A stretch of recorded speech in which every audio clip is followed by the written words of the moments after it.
Now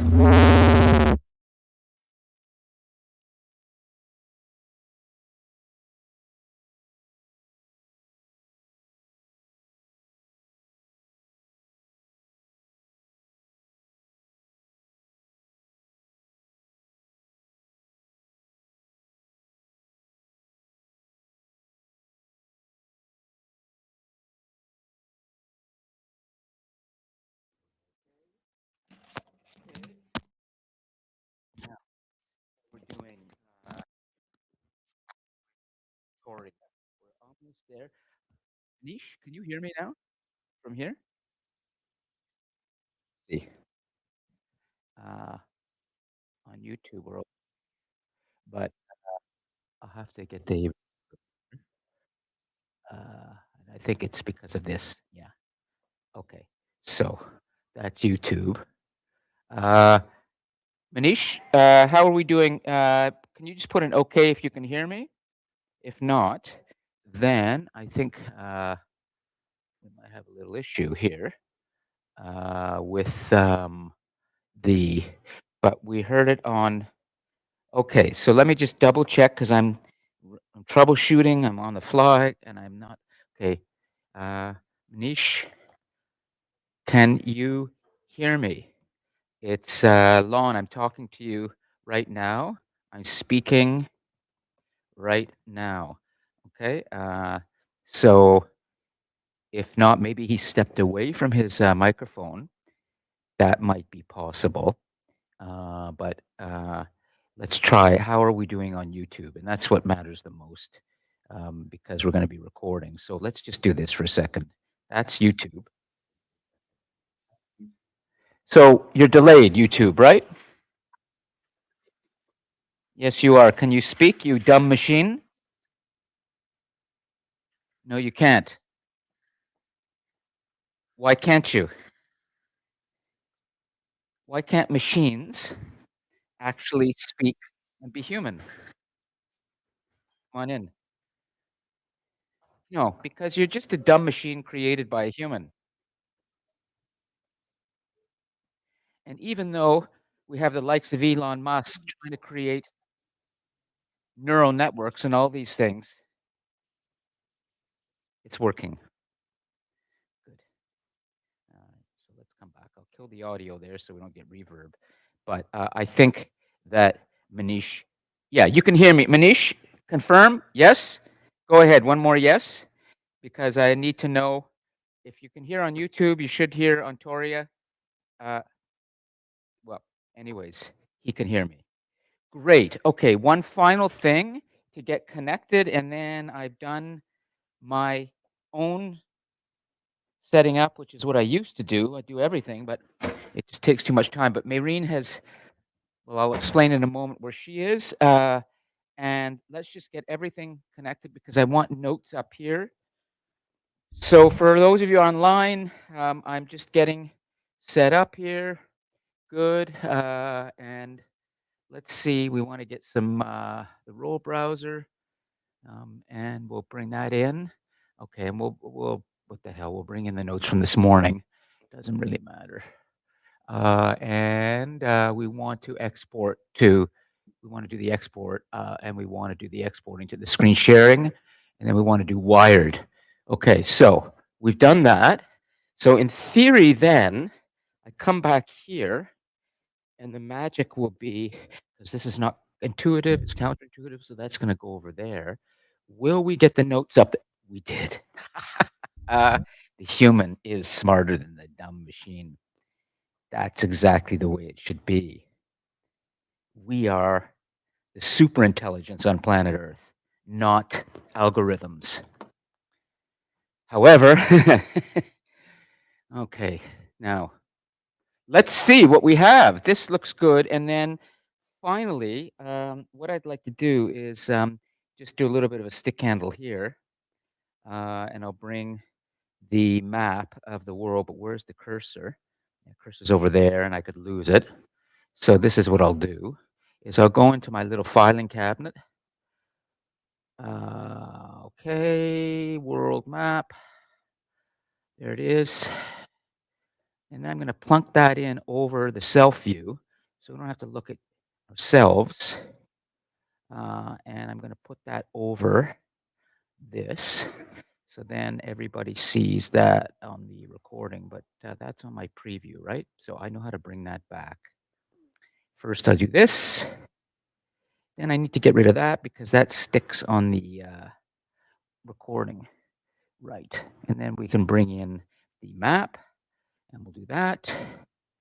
Now I might do this kind of like that, but we want to see.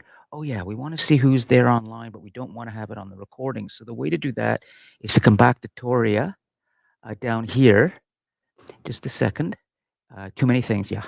And then we want to bring in the whoever is here, there, because that's going to show up online. We don't want that, but what we want is show participants, right? Don't we have that down here? Select back, show whiteboard, stop live stream. No, I know where it is. I know where it is. It's been a while since I've done this. There we go. So that way we create, yeah, and then we get rid of that. So that doesn't appear on the live stream, on the recording. We put this in here because the human knows best what to do, and the human parks this here. So there, we have essentially enough. I'm not going to touch that. The cursor is going to stay there. I'm not going to touch anything else. We have the notes there. And I need one final thing, which is the marker here. And then we can actually get this thing flying. Yeah, so that's what the students need. Yeah, okay, good. Okay, well, welcome everyone to Humanity's Destiny. We're flying a bit by the seat of our pants today, and so you will be in a moment. You're going to be up because we're going to take attendance here the way I used to do it. Come on in, Jake. And as you can see, these are the people who attended in person in the morning global leader class. And in a moment, I'm going to have all of you go and sign your names on the rest of the doors, and that will be attendance. We can come back to this way I used to do it, which was a lot of fun, and that is that please get used to the fact that you're going to be writing your names on the doors as you come in or before you leave, and that's going to be attendance, okay? And then it's a blast doing it, and sometimes students start drawing on the board too, but this is the erasable one, and I'll leave these names up here for now, but we could remove them, and I'll just let you fill up the rest of the board soon. Just that I have to make sure everything's connected first, and without Mayreen, it gets a little bit tricky, but it's good enough. We have the planet live. We have civilization. That's human civilization flattened out on the planet. And those are the notes from this morning, but we're going to start some fresh notes in a moment. So I think we can officially begin, and everybody online, please, Manish, Kwame, and Kashan, could you just write your full names in the live chat for me, please, just so that I can really track the attendance easily. I need to see your full name. So could you just do that right now? Go ahead and write your full names in the live chat. And then in a moment, you're going to see everybody here write their full names. Oh, and I know it doesn't appear that way, though, on the recording, and I think they may not hear. Kashan, can you hear me? It's Lon Appleby in the Global Classroom. Hi, it may be because I have to hit this, if I remember. Okay, great, great, excellent. Okay, so we're going to start that. Do we have the tech all working? Yes. And so we'll get the couches rearranged shortly just to bring it in a little bit more so we can see everybody on the recording, but we can start. Welcome officially to Humanity's Destiny. I am completely flying solo today. Mayreen is actually doing some editing for you and everyone in this class to get that recording from last week patched up. We had some tech issues last week, and as you saw in the announcement on DC Connect, we've been trying to resolve them, but it's taking a little bit longer. So for those of you who went ahead and posted your discussion post comments. Way to go. I was actually not expecting to see anything on the discussion board. For those of you who are watching the recordings only, because of the lack of recording. But I think what some of you did, and now I'm speaking to the Cosmos only, unless any of you were in the Cosmos last week? I don't think so. I recall you were here last week, and were you in the Cosmos? You were. What's that? Yeah, but you were in the Cosmos is the outside online, synchronously and asynchronously. Um, and so, uh, did you post anything on the discussion board? No. Okay. So, quite a few of you did who just are in the Cosmos for the moment or were last week. You must have gone to YouTube, the YouTube channel for the global class, and watched the kind of messy recording. Or you may not have even watched it and you went and posted a comment based on something that you felt we needed to hear about. And that's fine. But last week's recording is still being fixed. And also the notes from last week that you did, the great notes as you were working on at the pods, are also being consolidated into one PDF as well by Maureen today. So essentially, class 2 last week is still not finished, but we're going to carry on this week with another class, new content, and hopefully it will go well.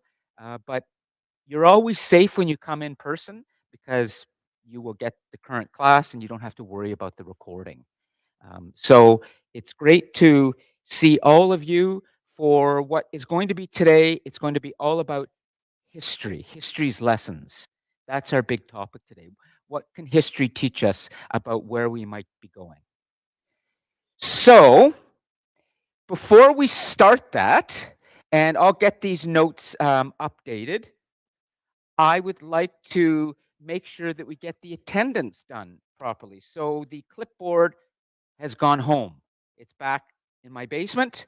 And now we're going to start officially the way attendance will be done in the class, which is, would you please all rise for a moment and make your way over to the door and just put your name on the door and get used to doing that, okay? So for those of you who are online right now in the Cosmos, what everybody is doing is they're walking over to the doors and they're writing their names on the doors, the swinging doors, and that way we'll have all the names and I can refer to them. Please write clearly so I can make sure that gets into the spreadsheet properly. And I have the full names in the Cosmos in the live chat. So I know Arshdeep Kaur, Kashan Thomas, Kwame Kanosh, is it? And Manish are here. Good. Jake's got his name, or you'll do it when it's ready.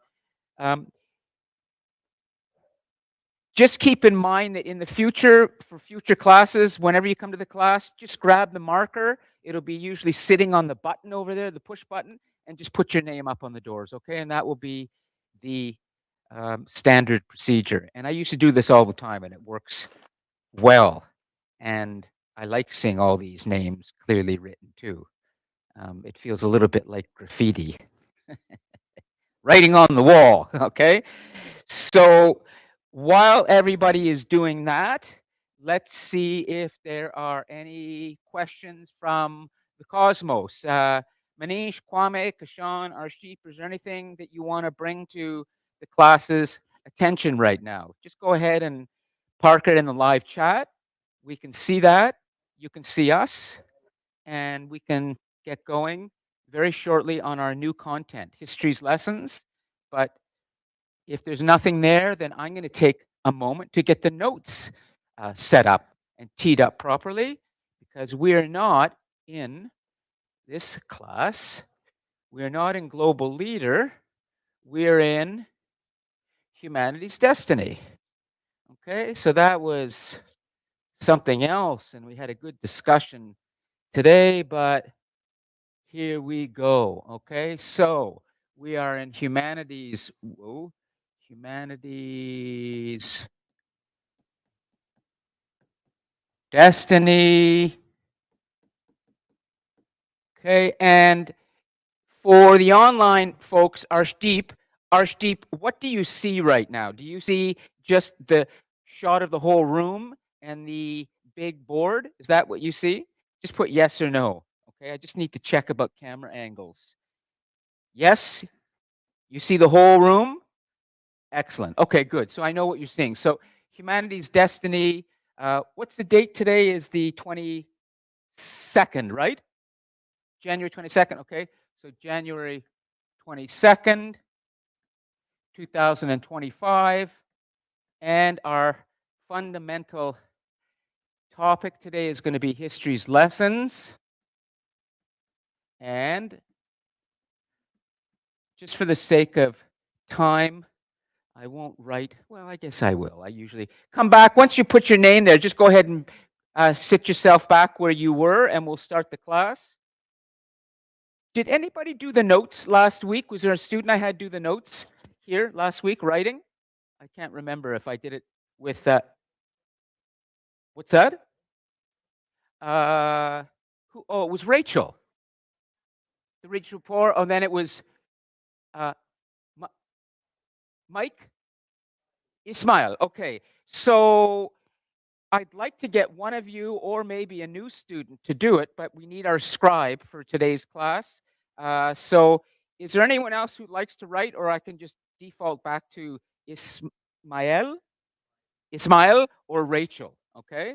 And well, let's just cycle back then to Rachel, okay? Great, Rachel. Thanks. So you're going to be parked here. I'll get you your microphone, okay? Because we're going to have quite a few notes to take today. Yeah, thank you. Excellent.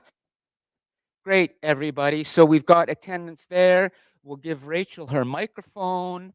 And if there's anything you want to say, you can always say it. Okay. Then finally, as you come back, I just want to make sure how we look for the guys on YouTube and the recording. We might have to move the couches in, but this is what. Wait a minute. What happened to? Oh, are we really delayed? Hold on. No, no, no. That's something very old. We have to refresh. Yeah, that's not. That's YouTube a long time ago. Yeah. Okay. So, and that's the back end. That's what we see. Okay. So, let's. We want to make sure. See, the class looks lame right now. It looks like there's only 3 people here, but it's not true. There's a lot more. And for the students watching the recording and being online, it's going to look like I don't want to be in this class because nobody comes to the class. But it's just so we got to bring people in, and we got to bring the couches in. So could you start doing that, please? Just bring the couches in, fill up the frame on YouTube so people can see you all. Arshdeep, and there are 56 people registered in this course, and a lot of them are watching the recording. So that's great. All right. So I will get one more thing. I'm on the rack PC. And so there we go. Thank you, everybody. And then what I want to do finally is bring this back here to Tori. Oh, no, I want that. And I want the map. There we go. So that's what everybody's going to see, and they're going to, nice. Okay. And so let's just see one final thing, if the folks on YouTube can see the edges. The edges. Are you, let's see, how do we, just, because we've got people over there, push the, can you push your couch in more so we can just see a little bit of the people around the sides too? And that's right. We don't have to see all of you. As lovely as you are, we just need to get a sense of humans. Great. Okay, that's good enough for now. Okay, I'm not going to belabor this, and I'll come back to this. I'll come back to this, and I can pride myself on some good stick handling. We're doing it, and Rachel's over there. Wow. Okay, great. And I'm going to sit down over here so I can be with all of you, and we can begin really having our class. Okay.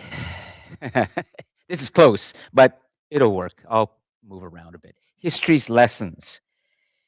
Now, we're going to always do at the beginning of every class, as you will get to know, is the review and some feedback. And just for the sake of simplicity, and because Mayrene's not here, I'm going to forego the review, which is essentially me going to the discussion board and taking a look at some of the interesting comments and questions that people have made, because it's just too much worrying about tech while I want to make sure I teach you. And this is how I struggled for many years building this whole thing, is that I would be doing tech and the content at the same time. It could be pretty crazy, you know. So I'm just going to focus on this, and I will deal with the tech a little bit later.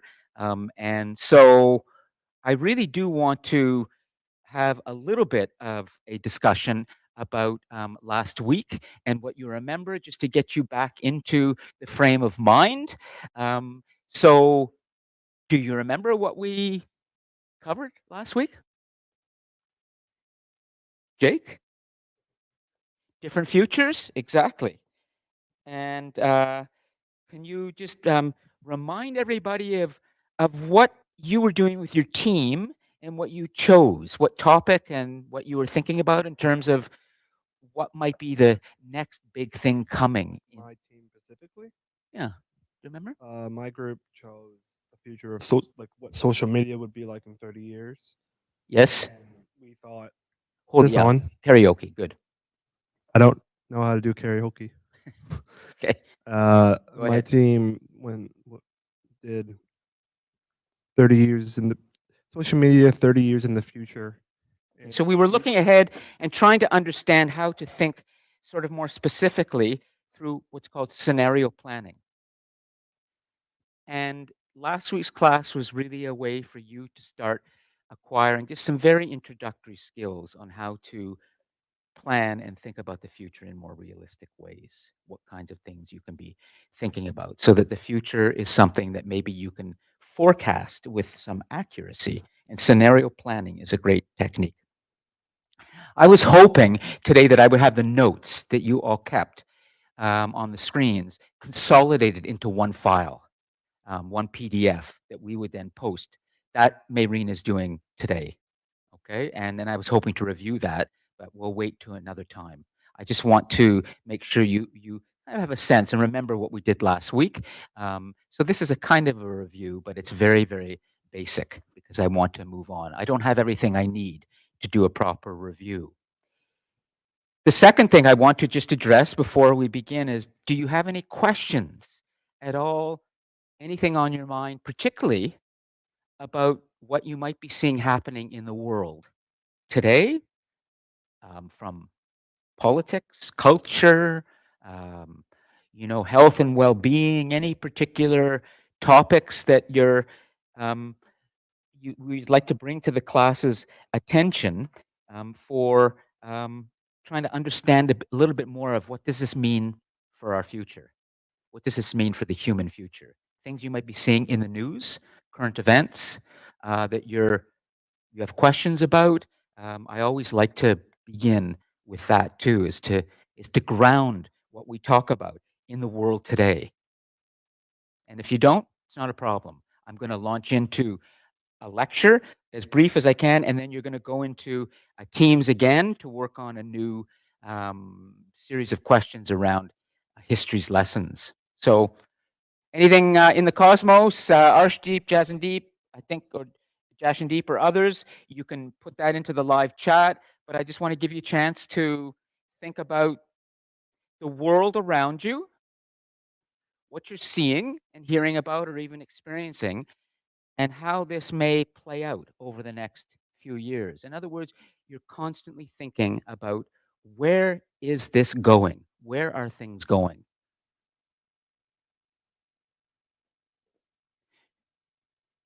Okay.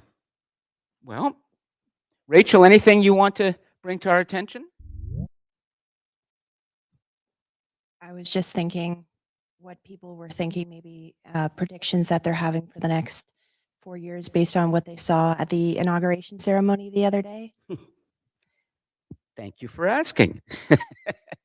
would you like to just talk a little bit about something historic that has happened this week with the inauguration of the 47th President of the United States, Mr. MAGA himself? Make America Great Again? Donald Trump? What's that? Well, let's, why don't we write a question, okay? And Rachel, in terms of thinking about the future right now, and we're connecting it to a current event, could you put what you just asked into a question on the board? And I'll give you a little time while we're talking, but we're going to try and answer this question. So, what might the question be that you would like to answer? And I'm going to take, you can take some time. In the meantime, we'll talk generally about events, okay, that just took place. How many of you are aware that just 2 days ago in Washington, Donald Trump has officially become the new American president? So, yeah, great. Okay, and online, oh, look at that. Maureen's in the class from somewhere. Thank you, Maureen. Okay, we'll come to that in a second. Where did you find that out? What was your source of information?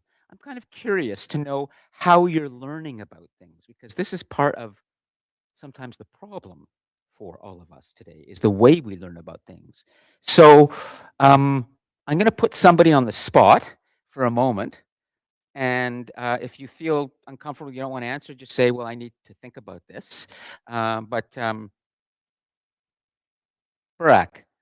how did you learn about the inauguration of Donald Trump? Go ahead, Quantum.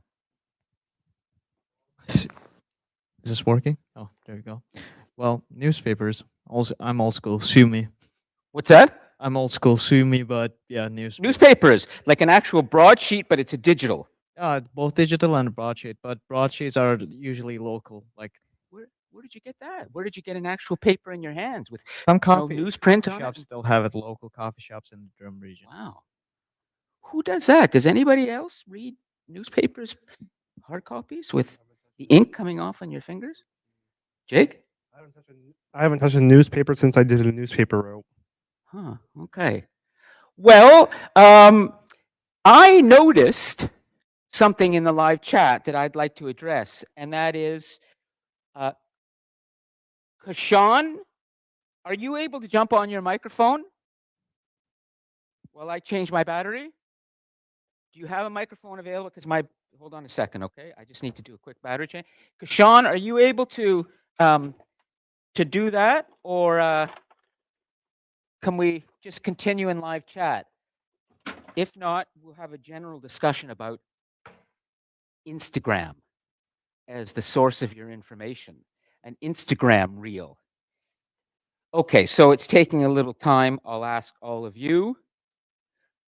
What does it mean to be learning about a major event in the world through an Instagram reel? Can you tell me what you would be seeing on your Instagram reel if Kashan is thinking about it? What does that mean? Could you explain? And just, can you give a microphone? Just pass the microphone. Remember, source of information is not unimportant here. Go ahead.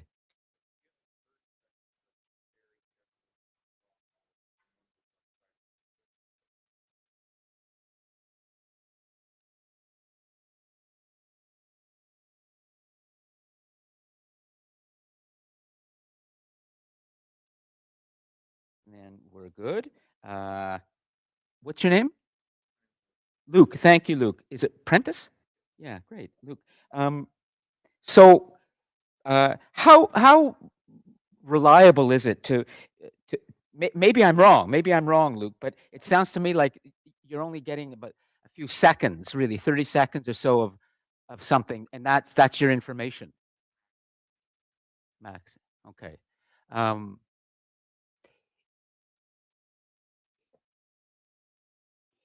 When it comes to a major event in the world, where should we be going for our information to learn about it in a way where we are? Do we have Kashan? Is it? Did we have something in audio? Okay. Well, we'll continue. I don't want to assume that Instagram is a shallow source of information. Maybe it's not.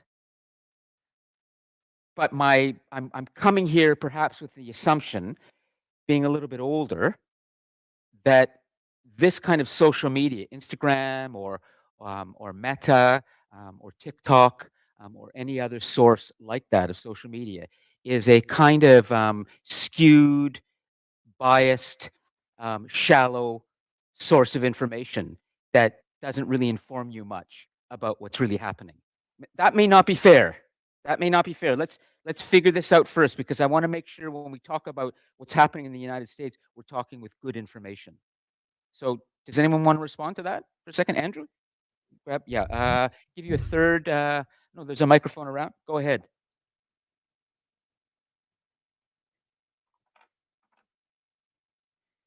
Source of information, really important. Testing 1 2. Well, I think for those sources on Instagram, you can get a general idea of it can make you aware of what's going on. But if you want to take a deep dive and really understand that particular thing, then Instagram might not be the best source. Where would you go for a deeper dive? Huh. Yeah. Go ahead. Yeah, so I think the deepest dive you could take is straight to the source of the event or thing that the topic, Yes. which could most likely be the site of where the event happened, Where the event, sure. or like if it involves people, the people who were involved, and such like that, because even like popular media, like that people would like say is like has validation for like being main sources of information, like they're just giving their own truth, but it's not like we have absolute certainty, or like we're kind of putting a blind faith into them. Yes, we're putting potentially we are. Okay.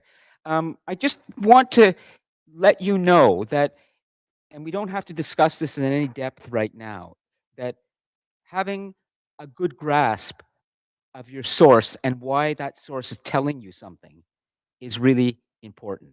Okay, in understanding political events, cultural events, in order to really understand our future, we need to have really good information. And the one thing I would say, and then we'll come to you, is that I want you to understand something that is often said today, and make sure you understand this. And if you don't, please ask, which is you are entitled to your own opinions. You're not entitled to your own facts.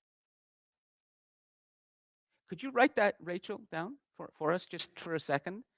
I just want to make sure we have a basic understanding of that before we move on, because we are living at a time where there's so much polarization around information and misinformation. And just so you're entitled to your own opinions, you're not entitled to your own facts. What does that mean exactly? Excellent. Okay, and I'll take start here, and then we'll come over there. Okay, great. Go ahead. Okay, so regarding the opinion against facts, I just want to start at the source of information, like how he talked about Instagram Reels, and then trying to get to the real source of the information, whether it was a live stream, whether it was the people who participated there. The thing is that in the end, not getting from the original source, or the people who couldn't even be bothered to go to the original source, is that they confuse other people's opinions with facts. And the reason, and they always get influenced. You have Instagram and TikTok, and not only do you have the creator that's mentioning, the person that's mentioning this event, relaying it in their own bias form, but you also have the comments that may reinforce like something else or influence you um, subconsciously without you knowing. Yes. And I think that's mainly because as human beings, like there are the facts, of course, and there's like the deduction of the facts. So Meaning of the fact. yeah, the perhaps. meaning of what you see, like the underlying, you read in between the lines of what you see. So Yeah. we confuse people's opinions with, oh, they deduce something from the information that was given. So, and that's why we may interpret it as facts and then subconsciously like program it into our minds. And that's how people get influenced. We're going to come to Rachel's question in a moment. It's great because you're bringing it back to Canada and American relations. But let's bring, what's your name again? It's Oh, you're Owen Teddy. Yeah. Okay. Great. Callow, is it, or is there a Callow in there? KH. Konyan. Okay. So many different names, but I see it on the spreadsheet. Thank you. Okay. And your name is? You're Giovanni Foster. Yeah. Go, Giovanni. Go ahead. Okay. All right. So what I think, like these days, you see happening in the world, like people try to force their opinions on you. Yeah. And they like try to like sweep away the original fact of like what's there, like the fact in front of you guys. So that's just what I think. Like coming back to like the Instagram stuff where you get the news from, like the news like on Instagram, you can't really trust it because like I said, people try to force their opinion. So Yes. news Yes. might be different, but like people like presenting the news, they like switch it up to force their opinion on you guys. So like for me watching it or you watching it, they want you to believe their opinion, Sure. but their opinion is not the fact. So Absolutely. I mean, everyone has their different opinions. So like I think for like Instagram and like TikTok and like Twitter and stuff, like you can't really go there to like find the proper news. So, Giovanni, it must be difficult sometime in the course of a day as you're trying to understand what's going on to know who to believe. Yeah. He's not alone, right? I would say a lot of you feel a bit like that too when you're online, who to believe. Well, we're going to try as we look at history's lessons today, and we have these discussions as well, that we can always be ready to talk about our sources and be ready to take some notes with Rachel on techniques and things, tips on how to determine if something is real or not, if something is true or not, if something is believable or not. How do you do that? And maybe I can help you add some tools to your mental toolkit so that you can be able to determine without always having to go back to the original source and watch the live event. It can take a long time. We don't have time to be going to the original sources. So we have to find analysts and people who can help us, whom we trust. Okay, great. So I just want to make sure you understand that these things are important, and there is a thing called a common fact that we can all agree on, and there are reasons for why we say that something is a fact when it has been independently verified, when there's usually more than two people who are actually saying the same thing, who've witnessed the same event. We talk about facts being that there is largely universal agreement on this. When we talk about facts, there are ways for us to determine what a fact is. But when it comes to your destiny and humanity's destiny, we can't underestimate how difficult it is for all of you today, all of us, to know what to believe. When we have a fire hose of data coming at us all day long online, what exactly is real, what isn't? So we're going to try and understand a little bit more as we look at the question that Rachel has put in here about, well, then, based on what we witnessed at the inauguration, what do we think the future of Canada-American relations will look like? It's a good question. And why don't we make a few notes together and try to understand how to look at the future, and we'll say the future for the relations of Canada and the US. We're going to keep it very, very manageable the next 5 years. We're not going to look at 50 years or 100 years right now. We're going to keep it very, very real to your lives playing out over the next few years. So first, let's spend a few moments on this. How do we first interpret the events that took place in Washington from a Canadian perspective? Where do we start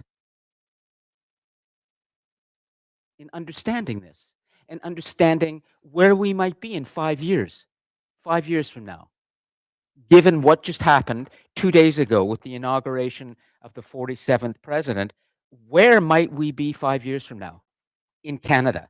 How might the relations between Canada and the US be the same or different? I will help you. Not to worry.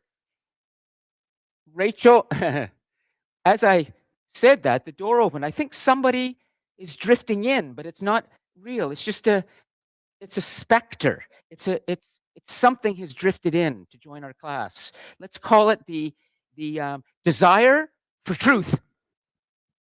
The relentless human desire to not be lied to and to know exactly what's going on, because your future depends on it. Your life depends on the decisions you make. Your decisions depend on the information you have, and you don't want to base it on lousy information.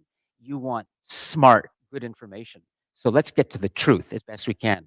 So what 5 years from now do we think is going to happen? What's going to be different? And let's see if we can figure out what the truth is here. What we really think we're going to be looking at in 5 years. Some of you might not be here in Canada. You may be somewhere else. Some of you may be in a very different place, but you're thinking ahead. 5 years from now, that's all. Not 50 years, not 30 years like last class, just 5 years. Okay, Jake, go ahead. 5 years from now. Wouldn't Where? it have been better to say 4 years since presidencies only last 4? Yes, but we also have a new prime minister in Canada, Oh, we do? and a prime minister's length of term is 5 years. I did not know that. I Yeah. did not know we had a new prime minister. Well, I don't keep up with politics. there's the first thing we have to conclude, okay, and get informed about. But in 5 years, We will have a new prime minister because we are now in a period where the current prime minister, Justin Trudeau, Liberal Party, has just resigned. So when you see him on the news, he's there temporarily because the Liberal Party is choosing a new leader. And then when that new leader is chosen, very shortly after, that new leader will be running against Pierre Poilievre and Jasmeet Singh of the New Democratic Party for the Prime Minister of Canada. And that campaign will probably be in September. It will happen in 2025. So we're going to have a new Prime Minister in Canada this year for the next 5 years. So that's why I say 5 years. We're going to do it from Canadian perspective. Okay. Okay. So and we're in a very, very, right now, unpredictable, strange period. We've never had this in Canadian history where a prime minister resigns and a new leader is being selected, and the prime minister is still talking to the country as if he's the prime minister. Anyway, so let's, when we deal with the future today, things change so fast. And all of you have to get used to this constant change, constant events fluctuating. Go ahead, Jake. in 5 years, I don't see the relationship between Canada and America being very good. Since right now it seems like America is regressing just a tiny bit, especially with Donald Trump's opinions, his supporters, and how he seems to be going back on some laws, such as Regression. the Regression. So I can't remember what it's called, but it's like you can't discriminate when hiring based on sexuality, gender, religion, ethnicity, and all that. And there's also the talk of America wanting to buy Canada, exactly. which is going to cause even more strain. And I actually had to talk to my mom about this last week. If America does go through and it ends up buying Canada, will Canadians basically be sold? We're basically being sold to America, since we're 'cause to sell Canada, you would sell its citizens too, would you not? Well, the fact that we're having this discussion is remarkable, but we're going to talk about this because history has a lot to teach us about where we may be going with the United States. So I'm going to help you with that first. But let's establish some basic facts, some basic facts that happened. Okay. First, in terms of the inauguration, we have a new American president who sat down and issued something like 200 executive orders. We might ask ourselves, in the world's most important democracy, the United States, how is it possible that one man can sit down in a sports stadium where the Washington Capitals play, and he starts signing one after another, up to 200 orders? No more transgender. And what were some of the most important ones in terms of his executive orders? Rachel, it just went on endlessly. What were some of the other orders that came off his pen that are going to become law or attempt to be law? So there's no discussion. He was elected. The next day, he starts issuing orders. This, we have to ask, is strange about a democracy that would have this kind of, but what were some of the other orders? He's rescinding a lot of the rights for lack of a better term, illegal immigrants, and there's going to be mass deportations, even for people who are naturalized to the United States. They're pulling out of the Paris Accord.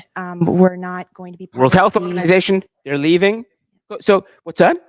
Oh, Can't hear. you can't hear Keep me? talking. Good. Oh, I was just going to say, yep, the World Health Organization, like you were saying, they've now said that the two, I don't even know how we worded that the United States only recognizes two genders. Yes, Things like male and that. female. Absolutely. He made that very, very clear. And it led to a remarkable moment yesterday in Washington at the church where he went to with his family. This is a long-standing tradition that the next day after a new president is inaugurated, he goes with his family to the main church in Washington, and there's a service, and the minister stood up in front of him and Trump and his family. This is a fact. This happened. And at the end of the service, she spoke to him directly and said, "Mr. President, there are a lot of people who are very afraid right now about these deportations that you've said are coming and that you're about to sign orders for. And be very careful about what you're about to do." And he didn't like that at all. See, he doesn't like criticism at all. And so when he was asked afterwards about the service, he said he didn't like the service. We should question in the next days what might happen to that minister. What kind of harassment she may face.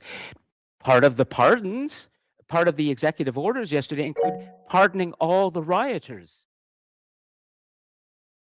Yes, good. Okay, so there's a lot that we can unpack about what took place. What's that? They still can't. Oh, so they're having trouble. Okay, thanks. Just a second. Good. So hold on a second. I'm going to do this again and see. Now, Arshdeep, can you hear me? You should be able to. Yes, or we've been troubleshooting all day. Still no. Still no. Okay, hold on. It might be something simple as, okay, just a second. Sorry about this. That's working. That's working. Oh, here. Can you hear me now, Mayreen? Let's see. Okay. Can you hear me now? No. Okay. So just we need to just stop for a second because I've got to make sure I'm being heard. And there's a reason why, and that is because. Okay, what happened on the YouTube live stream? Well, let's just check over here and see. So I can hear it on YouTube. This is interesting. So here's what I'm going to suggest. I'm going to give to all the guys on our video conference, I'm going to tell them to go over to YouTube. Okay, and that's gonna be the workaround. So let me just do this. And it is working on YouTube. Please go to YouTube and follow the class there. And that's how we're gonna do it. I'm gonna cut the audio here in a moment, okay, with this reverb. In one of those days, I could tell you, it started this morning when I got up, it was raining, windshield wipers broken, things falling, okay. So go to YouTube and continue to keep the live chat open here. Go to YouTube and speak here only on live chat. YouTube for audio and video, Toria for live chat. Okay, there we go. All right. So let me kill this audio and then we're gonna come back here, okay? There we go. And I'll keep this up here for now so we know what the hell is going on. No, because I need the Toria live chat in case something comes in on Toria. So let me just do that. And we know we're on YouTube, so we're good. Okay, thanks. I'm troubleshooting this. Let's get a microphone over here and continue. You have to go? No problem, okay? No problem. Okay. So, hold on. Yep, thank you. Good. Okay, so we're going to continue to follow on live chat. We've got this working. Rachel's over there. And we want to understand something about, at least very, very simply, what does this mean for the future of Canada and American relations and how they may look in 5 years from now. So we have to establish that orders were given by Donald Trump without any discussion. They're called executive orders, and they're allowed in American politics. Other presidents have done this, but he's issuing many more than other presidents, and he's making a big spectacle of it by having this event in a stadium where after he signed these things, he threw the pen into the crowd of all his supporters, like a hockey game, throwing, you know, your stick or a puck or whatever. So he understands spectacle tremendously. But this is strange. You're watching in a democratic country, a person elected, and he's just sitting in a stadium issuing orders again and again and again that become law. That's kind of disturbing. One of the things he didn't do, though, which he said he was going to do, he said he was going to issue immediately a 25% tariffs on all Canadian goods coming from Canada into the United States. He didn't do that. But he said they're probably coming, the tariffs, on February the 1st. Okay, so it's still very real. What is a tariff? Does anybody have that? If you feel you don't know, it's okay to ask, but I'm going to assume that you don't know what a tariff is. Most people don't want to say, I don't know, but there probably are students who know what a tariff is and would like to answer this. I can answer it, but I'd like you to try, okay? Go ahead. So do you want to know what a tariff is, or do you want to tell us what a tariff is? Go ahead. It's an export tax which is like implement on the goods which are crossing the border. That's right. So when it comes to history's lessons, I'm going to try and bring today's main content, history's lessons, into this discussion now. I wasn't planning to, but I can see how you're interested in this, and I can talk about history's lessons in a much more abstract way after in my lecture. But there are some important historical lessons that you need to know about Canada and the United States here. Because if you don't know that, you won't be able to say, here's where we may be in 5 years. Okay, so first, let's try and understand that historically speaking, up until the election of Donald Trump, Canada and the United States have had a practically open border with goods coming from the United States into Canada, and our lumber and our oil and potash and other resources, but particularly lumber and particularly oil, going to the United States. They have relied a lot on our natural resources. Oil in particular goes down to Texas. The oil from Alberta, the Alberta tar sands, it's put into big processors in large oil fields in Texas, and it's processed into oil for cars, for products, plastics in the United States. But the petroleum that the Americans have been using largely for their own economy has come from the Alberta tar sands, Canada. What Donald Trump has said is that now the petroleum exporters in Canada will have to pay a 25% tax on being able to sell their oil to Americans. What he's trying to do is tax much of the Canadian goods that have been going to the United States. A tariff is a tax, essentially, so that the United States can make more money from the products that we send to them. And he hopes that by having this tax imposed on Canadian products, American consumers will start to look elsewhere for where they can get their oil or their paper or other products, because it's going to become very expensive for Americans to use oil from Canada, because the tax that will have been put on this oil is going to go right back to the consumers in the United States. So, for example, let's say you are living in Baton Rouge, Louisiana, and you go to the gas station and you want to fill up your car with a tank of gas.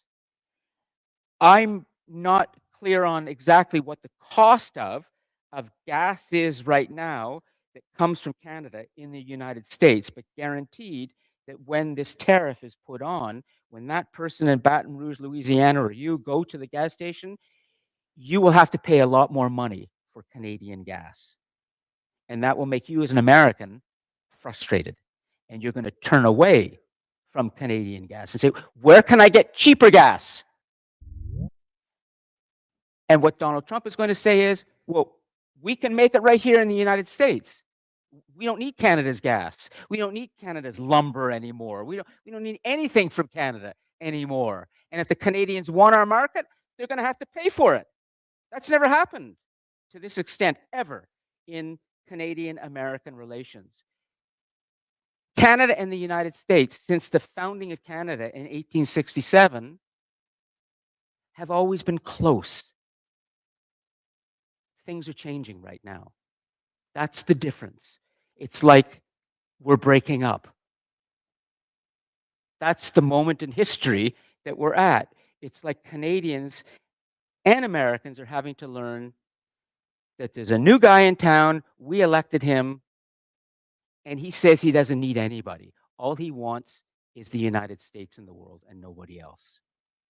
So we have to deal with this. So 5 years from now, if these tariffs go through, and what might Canada look like without the United States market to sell its products to? What's that? Damaged. Or maybe Canadians will have started to go elsewhere in the world to look for places to sell their oil or their lumber, or anything else that is made in Canada. Maybe we will have opened up new markets in Japan, Indonesia, Africa. Maybe Canada, 5 years from now, will have a different military. It doesn't rely on the United States for much protection anymore. Maybe Canada and the United States might be going to war. Can you imagine that? Nobody wants that. But we're living at this moment when it really looks like Canada and the United States are breaking up. Now, 5 years from now, we will see, but I think one scenario that we have to look at very seriously is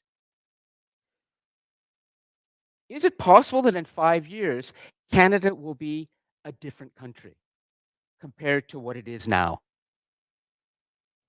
And how might it be different? Let's just play out a tiny scenario on how might we be different as Canadians compared to the way we are now. Want to try, Jake?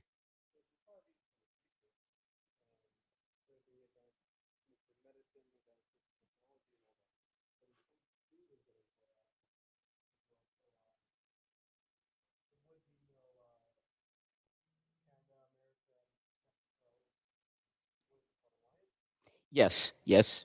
An economic alliance.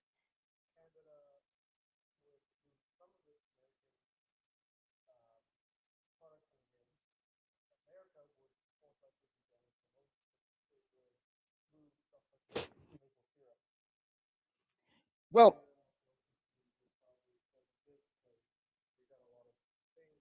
microphone. Make sure you have the mic. Yeah. Okay.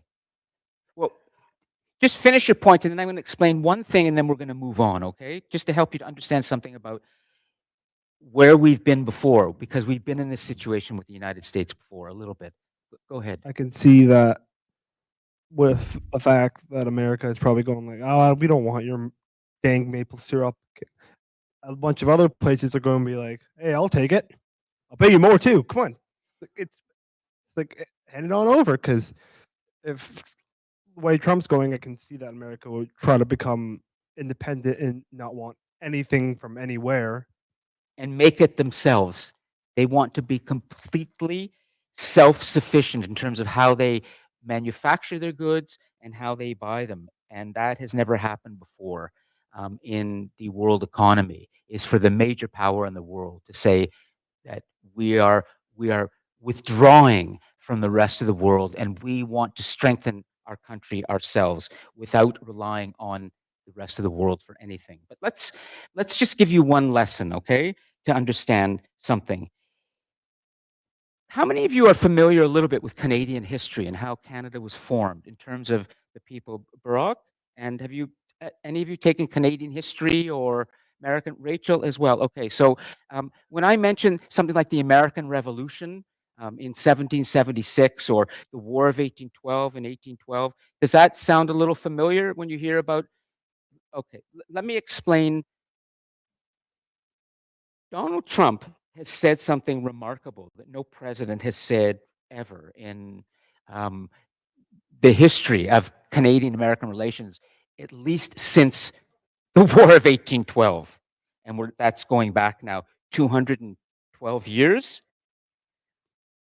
Just after the United States was formed, as a result of the American Revolution in 1776, there was a Declaration of Independence and new Constitution, and the United States became independent of its British master, the British king, and it became a new country.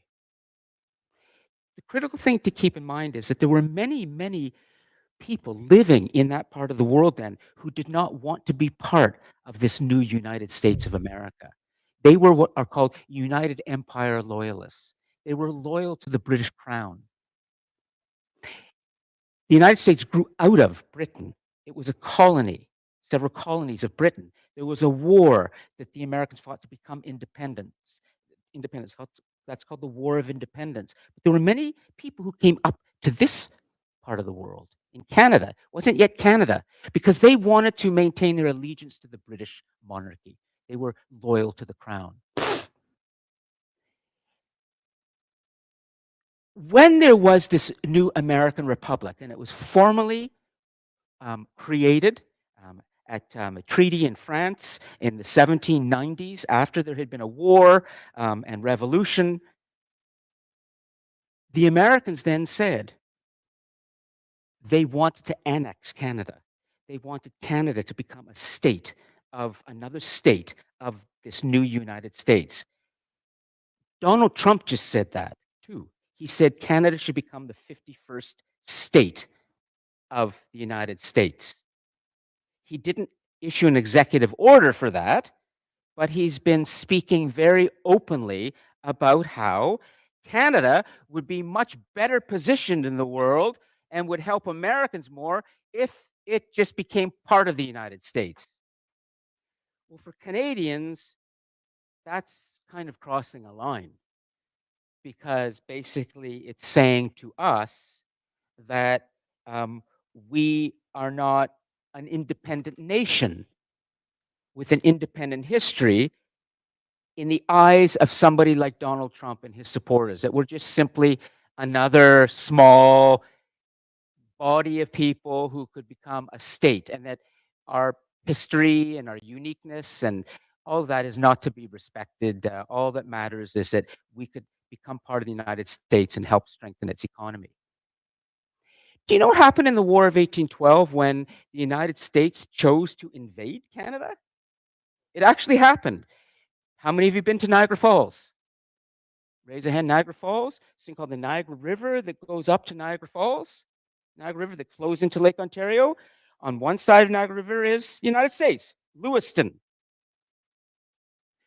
On the other side is Canada, Niagara on the Lake, Queenston, other places. And if you go to that part of the Niagara River and you walk along the river, you will see plaques all along the river on the Canadian side of the Canadians who fought against the Americans. In fact, we pushed back the Americans in the War of 1812 with not just the people living here, but the indigenous peoples who fought on our side. The people that we put into residential schools, that we abused, that we've only formally apologized for recently, they helped us become an independent nation and defeat the United States, who was trying to annex Canada. It was called the annexation of Canada. It was called manifest destiny. It's a term which is, and Donald Trump has used this term, which is the Americans think they have a kind of inborn deep destiny to expand across the Americas into all of the Americas. Manifest destiny. It's their destiny to do this. Well, they got a rude awakening, the War of 1812, because they were stopped at the Niagara River. Niagara on the Lake was burnt down, and many people lost their lives, but the Americans didn't get very far before they were pushed back. So the lesson of history here, one lesson of history when it comes to the situation now, is that when there has been an attempt by the United States to take over this part of the world, they lost that war. And that might give you some understanding of why Doug Ford, the current Premier of Ontario, has stood up with his hat that he's wearing now called Canada is Not for Sale. And he said that for every single dollar of tariff that the US puts on Canadian products, we're going to do the same for American products. In fact, the US is going to learn that as soon as the first tariff comes in, all American-made alcohol in the LCBO stores will be removed from the shelves. And the American producers of alcohol selling their alcohol in Canada will have lost that market. That's going to happen immediately. He has made it very clear that we will retaliate. We will not simply allow for these tariffs to be imposed on us and adjust to that in the same way that during the War of 1812, if Donald Trump knew his history a little bit, he might understand that he's picked a fight with an old friend who does know how to fight. So that's one interesting lesson from history, is that we have dealt with this desire to occupy us, and we resisted it 212 years ago. The remarkable thing is, how is it that now, 212 years later, we're even having this discussion?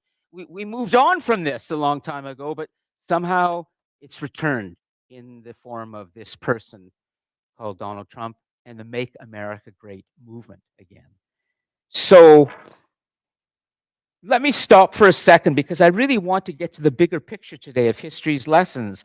But one of the critical historical lessons that we need to keep in mind right now is that as you look at what might happen to Canada and the United States in the next 5 years, in terms of understanding how to plan a scenario of what things might look like, Paul Sappho, a very important forecaster who's written a lot about how to forecast accurately, has said that when you look ahead, the longer you look ahead, the longer you should look back.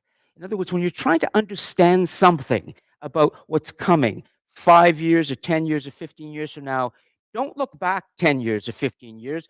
Double that, triple that, quadruple that, because you need to understand the forces underneath that are moving everything. You need to see the bigger picture to really, really forecast accurately. And there is a bigger picture here when we look at Canada and the United States, which is they've tried to invade before and they didn't succeed. But you need to go far back for that. You need to go far back to see that in Canada there is a force. We want to be independent. So, on that note, let me really come back to something very big. And in terms of time, okay, with everything that we've been sort of troubleshooting a little bit, I want to stop and allow you to ask me what you think are the 4 most important historical lessons that we can gain from a study of human history that can help us to understand where we're going together over the next 200 years. What are the 4 biggest lessons? And I'm going to help you to understand that so that when you leave in, 15, 20 minutes, at least you'll have an introduction to what do I need to be thinking about in terms of the human future, humanity's destiny? Where do I need to look in history? So, do any of you have any questions? When you think about history's lessons, think about humanity's destiny, what might be the first question we could ask? History's lessons, humanity's destiny. What is the first question we could ask around history? Yes.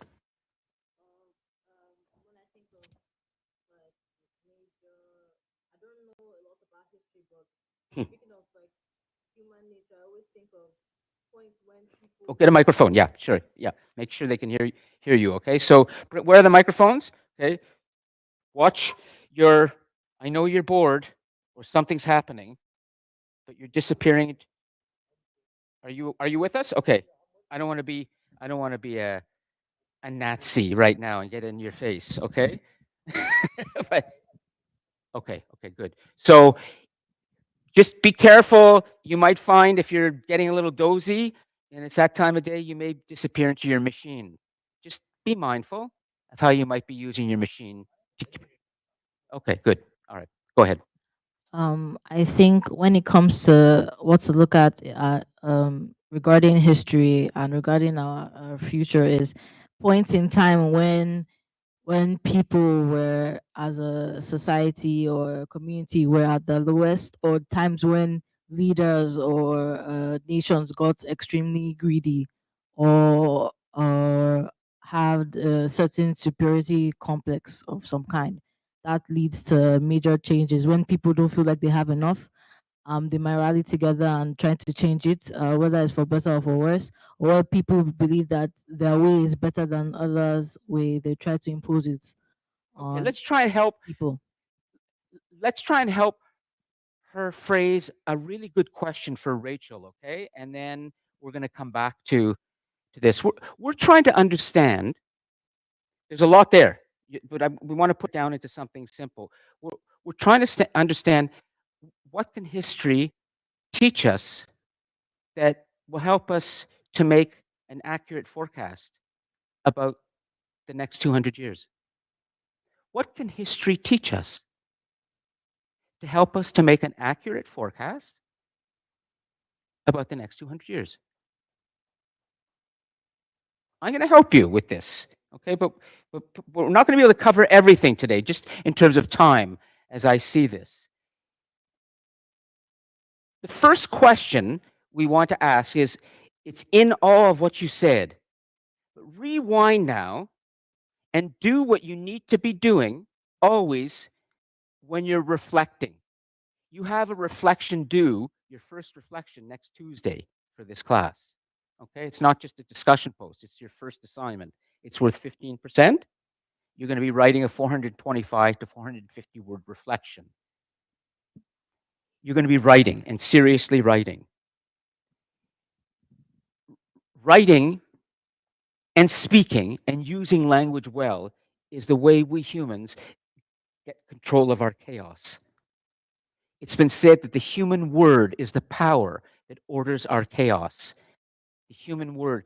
So that being able to write well and speak well and put words around something means that we are beginning to get an understanding that we can share with others. So let's take what you said and rewrite, because good writing, when you write your reflection for next week, it's not that you sit down and you write what you're thinking and then you just press send, or you get Grammarly to clean it up for you. That's outsourcing your thinking. Real writing is when a human being sits down and writes and then goes back and rewrites and then looks at each sentence and word to make sure that they've said what they wanted to say. And is it the right word there? Is the period in the right place? Every detail has to matter. And so when you finish that 425 to 450 words, it's a really precise, clear representation of what you want to say. But it takes time to rewrite. Real writing is rewriting. It's the hardest thing to think about. Good writing is a process of learning what you're trying to say. So let's take this as an example. She has said a whole bunch of things in her answer. That's called the first draft. Just came out of her mouth. All sorts of ideas were there. If she had just submitted that to me and cleaned it up a little bit, I would say, well, not bad, but let's help her make her thoughts more clear, more precise. And if we do that with her right now, you will understand more of what you need to do to get 10 out of 10 on your reflection for next week. Is this making sense? Okay. So go back. Tell Rachel, as briefly as you can, in one sentence, this is not easy. What's your question? This is the hard part. This is the critical thinking part. It's easy to just talk and lots of ideas. The hard part is selection. Many of you, when you write, you don't do this. What you do is you write something, you put it into ChatGPT, whatever, clean it up for me, and it's off to me. And you don't do the hard critical thinking. But you need to, because you need to be so smart today in this complex, weird world. The mind needs to get very, very smart and strong. So come back and let's try. And we might need to do this 3 or 4 times with, what's your name again? Is Oyintere. and Teddy. Just the way I have to ask her what her name is. So what's the question? We're going to try and it's really polished. As a collective of people, how strong is the desire for power or the feeling of dissatisfaction going to make a change in people's lives?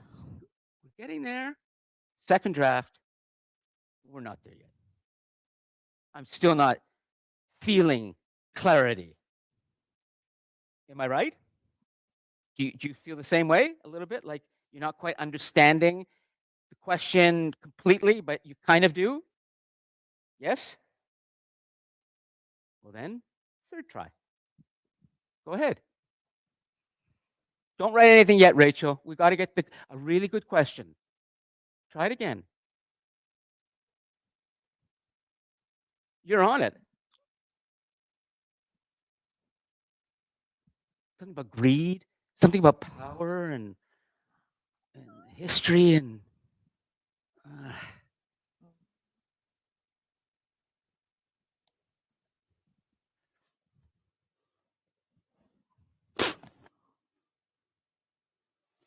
Has history showed that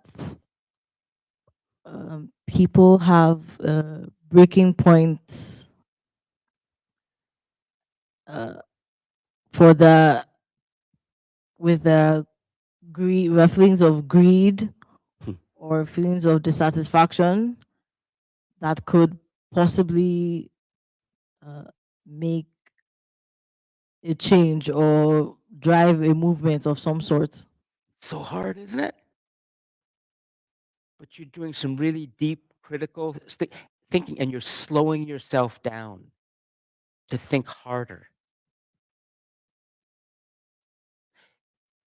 How many of you, when you're trying to figure out what to ask or what to say, and you're doing an assignment, and you hit a point where you can't quite figure it out, you just go do something else for a while? You go to listen to some music, or go to a website, or it happens.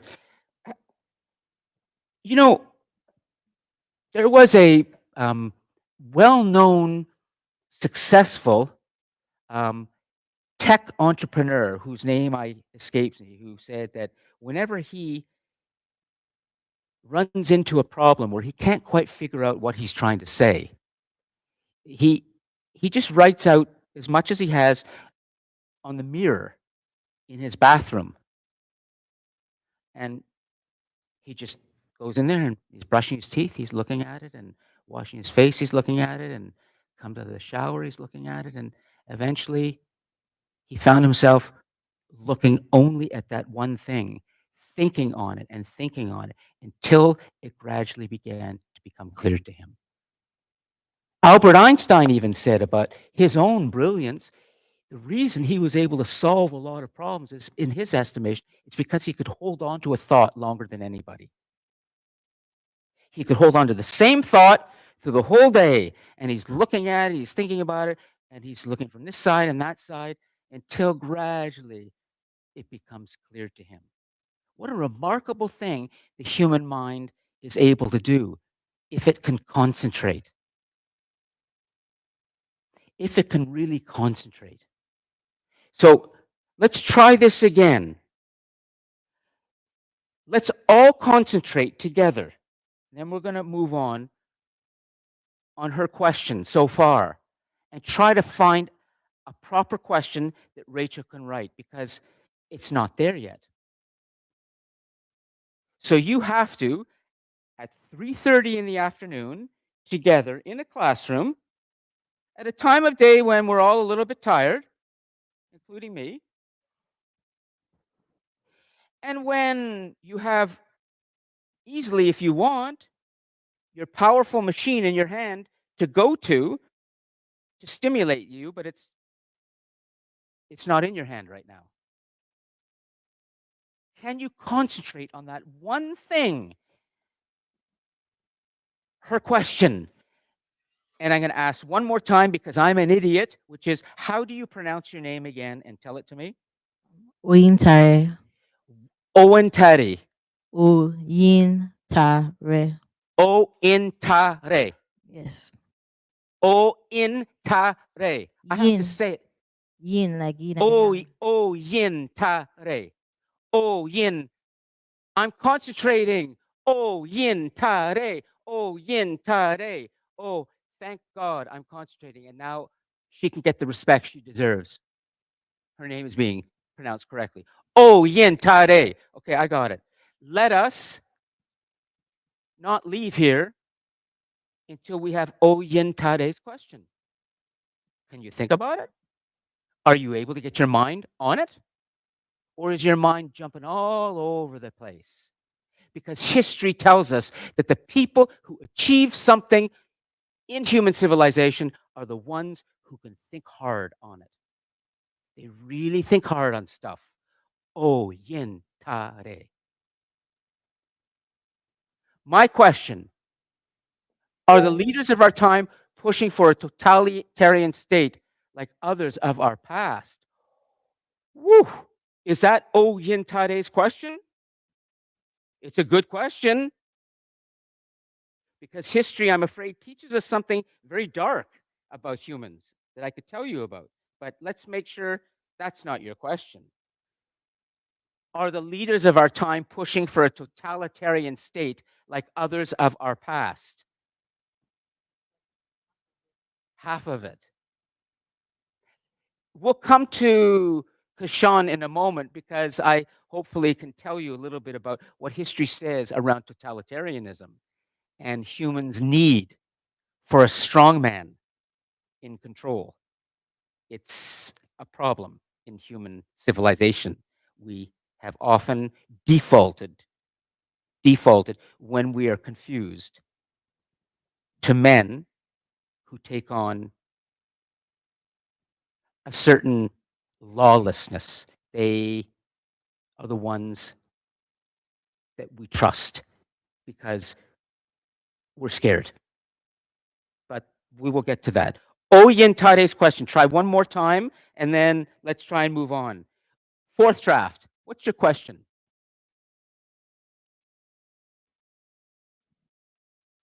My mind is blank. Your mind is blank? Okay, fair enough. I don't want to push too hard. Somebody else Try wants to this try. exercise anytime. When your mind is blank, sit with the blankness. Sit with the blankness and don't be afraid of it. Be mindful like a Buddhist and understand and say to yourself, I'm blank right now. Okay, no problem. And watch what happens when you acknowledge the problems you have. They tend to get smaller. If you say, my mind is blank, I don't have anything, nothing gets done. But if you say your mind is blank and then you keep sitting there, your mind will become less blank. You want to try it? We'll do it together. Let's do it together. This is called meditation. This is called thinking hard about something. Let's do it together, okay? Oyen Tare, right now, her mind is blank. I'm blank. Oh, now what?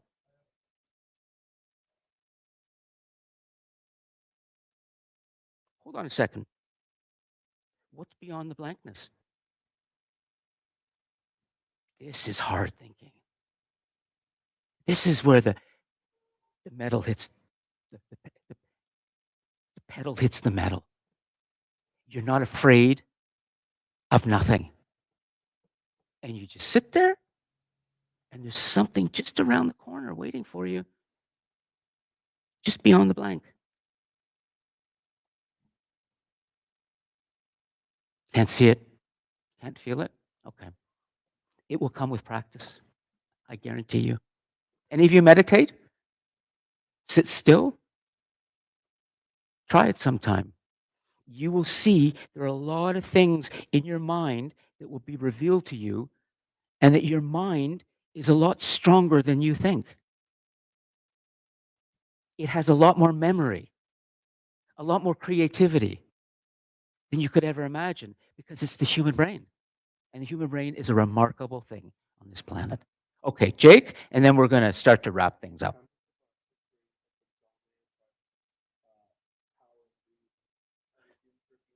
Good question. How much of our history has been dominated by power and greed? Would you say that's beyond the blank? Well, you can thank him. Them. Thank you. See, it takes me now the second or third version before I can use the right pronoun. How much of our history has been dominated by by power and greed? Well, I'm going to answer that for you as briefly as I can. Kashan, we'll get to your question another time, but I can at least state to you one critical lesson of history that comes from the lecture I was planning to give today, but I'm going to just give you the, really, really condensed TikTok version in 10 seconds. History reveals, in the study of human civilization, that there are two fundamental quests that humans are on: the quest for freedom and the quest for power. And history reveals that the strongest quest is for power. That's what you want the most in your life. That's what we want the most. Maybe we can try and change that going forwards in the future. Maybe we humans have to learn something, that power should be secondary.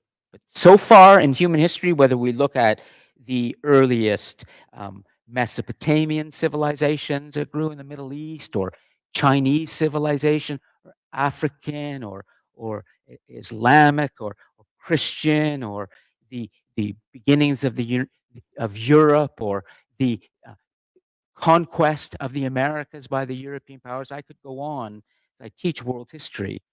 One thing that keeps coming back again and again is humans' need for more power. Why? So, how much of our history has been dominated by power and greed? A lot. But does that mean that the future has to be the same? I think that's the question we should try and return to in future classes. Can we change that?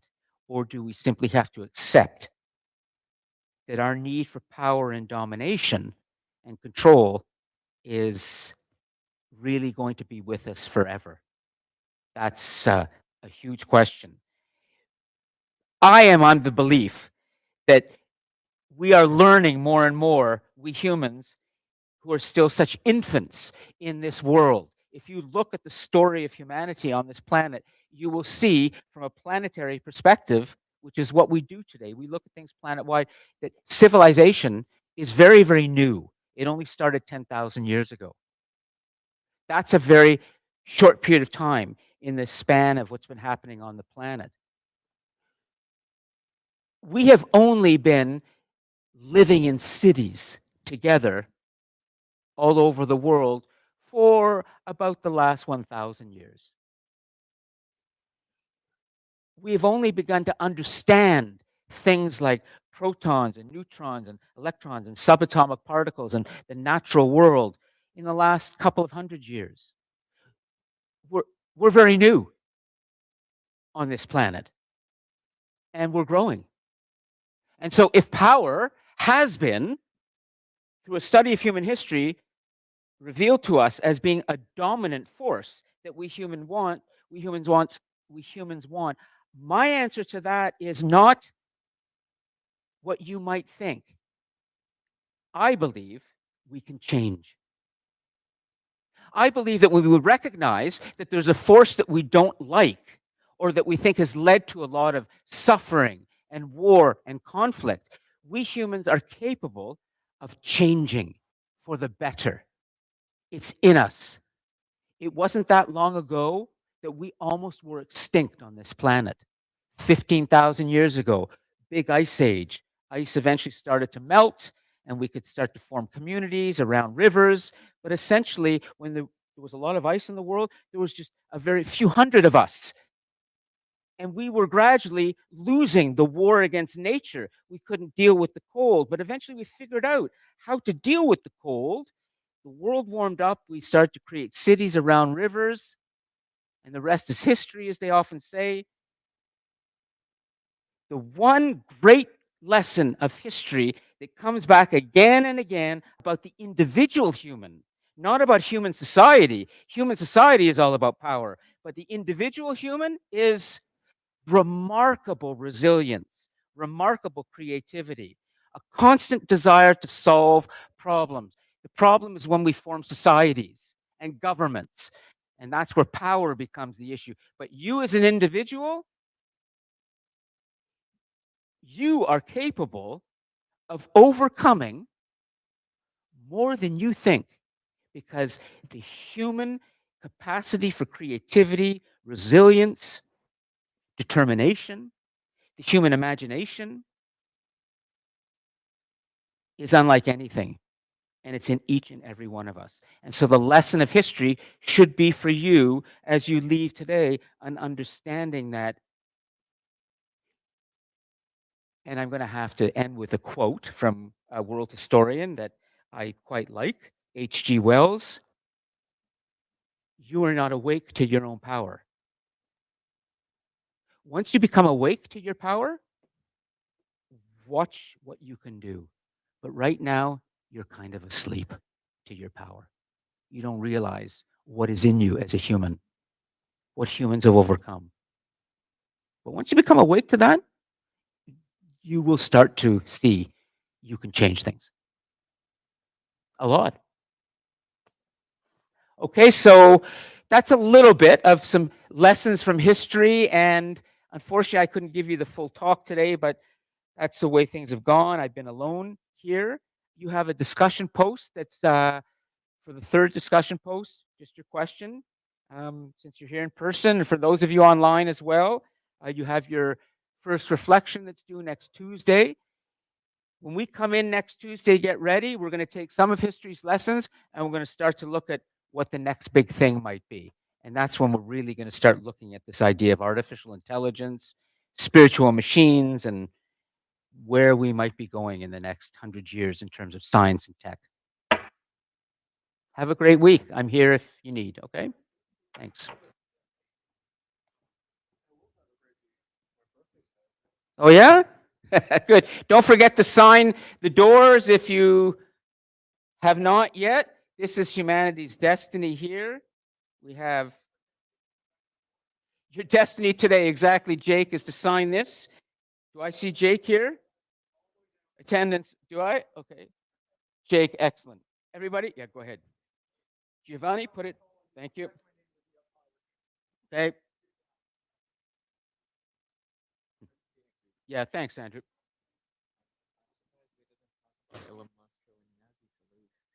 I meant to, and I thought somebody would ask, but I talked about it in Global Leader. I know it's, but you know, I've watched that video many, many times. Yeah, it's pretty odd. But you know, Barack, it's unsettling because when you look at what the right wing, you know, fascist Nazi supporters do with that, they make it into a meme. You know, we're still going with the appeasement policy like Britain did. It's still like a big circle then. Nothing is going to change. Well, we will change it if we're aware that appeasement only leads to more suffering. So that would be a lesson of history. No appeasement. No appeasement. Absolutely. Yeah, see you next week. Okay. Hold on. I'll come to Rachel in a second. Yes. Anything? Yeah. Well, on the DC Connect, did you see the instructions there on DC Connect? Oh, well, make sure they're there. The instructions are there with the marking scheme. But if you find that they're not specific enough, just shoot me an email, okay? But it's all there for you. Yeah. Okay, guys. Yeah. See ya. Yep.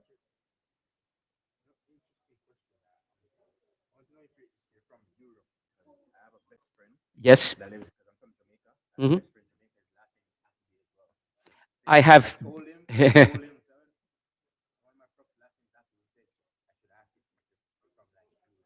Well, my family originally, I was born in, and my parents were born in Toronto, but my grandparents are from Europe, Russia, Romania, Wales, and the United Kingdom. Yeah. Yeah.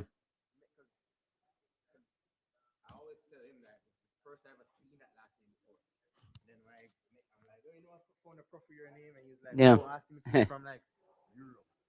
Well, grandparents, yeah, going back, Giovanni. Yeah, thanks. Okay, let me just turn this off and then hold on, Rachel, because I'm doing everything today here.